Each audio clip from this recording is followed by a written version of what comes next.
tous, aujourd'hui on se retrouve au Salon de la Petite Enfance à Saint-Laurent-du-Pont qui cette année a pour thème une place pour chacun. Et oui, aujourd'hui c'est la société qui s'adapte aux enfants à besoins spécifiques et non l'inverse. On en parle tout de suite avec un spécialiste de l'inclusion, Monsieur Garbet.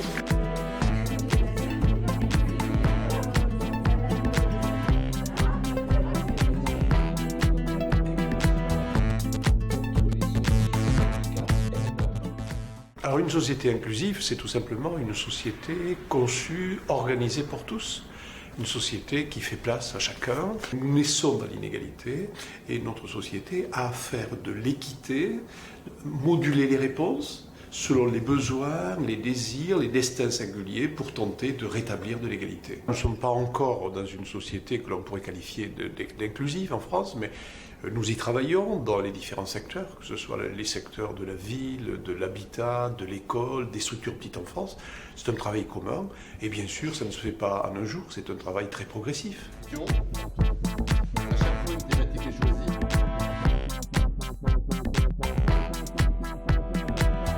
L'inclusion n'est pas qu'une belle idée. Elle existe dans la vie de tous les jours grâce à des professionnels qui orientent les familles pour l'épanouissement de leurs enfants.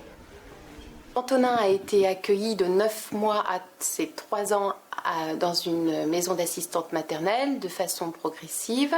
Ensuite, il a été accueilli dans une crèche de sa commune de ses 3 ans jusqu'à aujourd'hui, il a 5 ans, avec de l'école inclusive aussi. Pour ma part, moi j'étais persuadée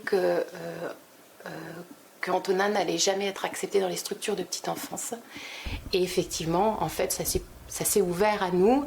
Dans cette aventure, c'est les échanges, les temps d'échange avec les professionnels, avec nous parents. C'est la relation de confiance aussi, de part et d'autre. Aujourd'hui, la réglementation fait que, effectivement, l'inclusion, c'est que tout enfant, quel que soit son besoin, doit être accueilli dans une structure. Cela dépend encore effectivement de la formation, en tout cas de l'accueil qui a été travaillé par la structure pour cela. Je sais donc que sur la communauté de communes, il y a un travail qui a été fait en fait, notamment justement avec tous les acteurs, tous les professionnels petite enfance, pour que l'inclusion puisse se faire dans les lieux d'accueil, enfance, petite enfance et certainement aussi jeunesse.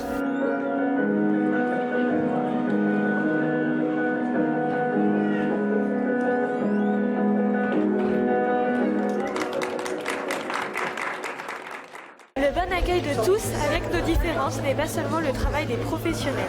Cela nous concerne tous. Il y a un moyen de dépasser nos blocages et nos peurs. C'est la communication.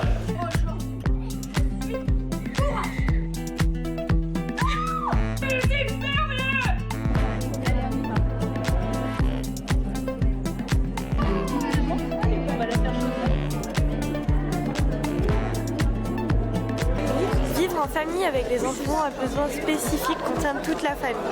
Alors comment trouver le bon équilibre? Tout de suite, la réponse à vos questions. Un enfant avec des besoins spécifiques, ça génère beaucoup d'émotions désagréables chez les parents, chez les frères et sœurs et chez l'enfant en question. Et déjà pour trouver des ressources, c'est nécessaire de se rendre compte qu'on vit ces émotions désagréables parce qu'elles peuvent parfois nous empêcher, la honte par exemple, ou la culpabilité, est-ce que c'est moi qui ai fait quelque chose de travers? On se pose cette question-là en tant que parent. Ces émotions peuvent parfois nous empêcher d'aller demander de l'aide, d'aller parler à d'autres personnes. Donc la première étape, c'est déjà de prendre conscience que oui, on souffre, que c'est normal de souffrir, et après, échanger avec d'autres parents, c'est souvent un premier pas qui permet de voir qu'on n'est pas seul à souffrir et qui permet d'ouvrir des possibilités sur comment on peut se sortir de cet isolement-là. Il existe un réseau sur le territoire Cœur de Chartreuse. Quand il existe un réseau, comme ici, les structures enfance, petite enfance sont au courant et donc elles peuvent orienter les parents. Donc ça vaut le coup de poser la question et de parler de ces difficultés parce que ça va aider les parents à être orientés vers des gens qui vont pouvoir les aider.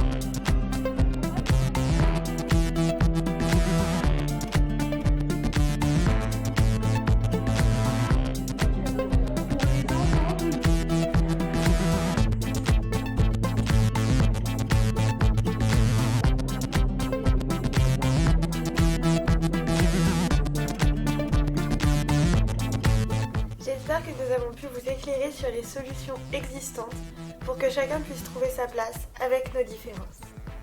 À bientôt!